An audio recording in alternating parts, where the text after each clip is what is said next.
Despicable brilliance. It's a term that's been used to describe Bill Maher. He critiques and condemns with abandon, sparing no one from his ruthless wit and insight. His HBO show Real Time with Bill Maher is now in its 9th season, proving that among other talents, he's got staying power. Bill Maher joins me tonight. Bill, thanks for joining us. Always good to be here, Governor. All right, let me ask you, we just can't avoid this issue. Libya, should we be there? Do we have the right purpose and the right mission right now?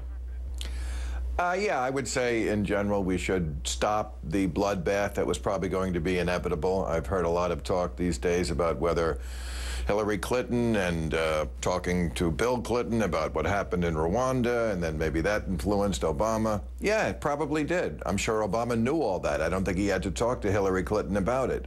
And also I've heard people say half measures don't work. Well, they worked in Kosovo with the bombing campaign that we did over Serbia in the Clinton administration. That seemed to have stopped that genocide. So I think when people are about to be slaughtered, there is a case to be made that the talking has to stop and you have to kind of do something, and you feel much better about it the next day. You know, people live in the short run, to paraphrase FDR.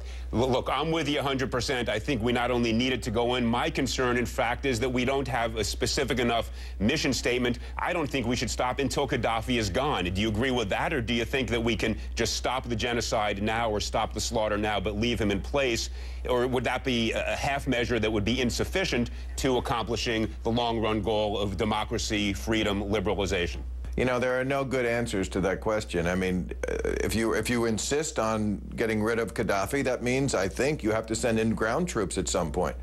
I'm, first of all, very glad that we're not taking the lead on this. That's the first thing I said on our show a couple of weeks ago when Libya was in the news, was let somebody else do it for a change.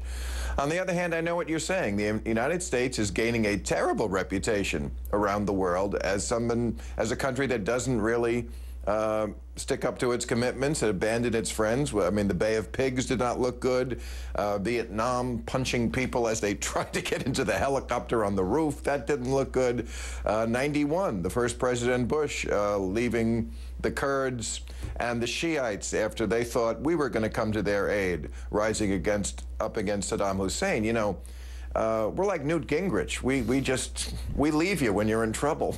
Well, look, you could add 56 in Hungary. I think that also is, I think, the other example where he encouraged revolution and then did nothing to assist those who actually stood up. But let me ask you, put this into the larger context of the revolutions that are sweeping North Africa and the Middle East. How do you put that into some larger context? Is this an Arab awakening towards democracy, towards liberalization, freedom? How do you understand that? I do. And I think the key point to understand is that it had to be organic. I know that conservatives would like to think that the United States going into Iraq in 2003 is really what caused this uprising, but we know that's not true. If that was what had caused the uprising, then they would have stood up at that moment when we pulled down the statue of Saddam Hussein and they were hitting it with the shoe. That would be the moment when the people all over the Middle East would have said, hey, I want some of that cheese too. But they didn't, because that was something that wasn't organic. That was a foreign invader doing it, and they just turned away and nothing happened. Now it's 8 years later. It happened organically, and now we see the chance for real change in the Middle East. But that's how it has to happen, and that's one of the dangers, of course, of Western powers getting involved in these revolutions. It taints them.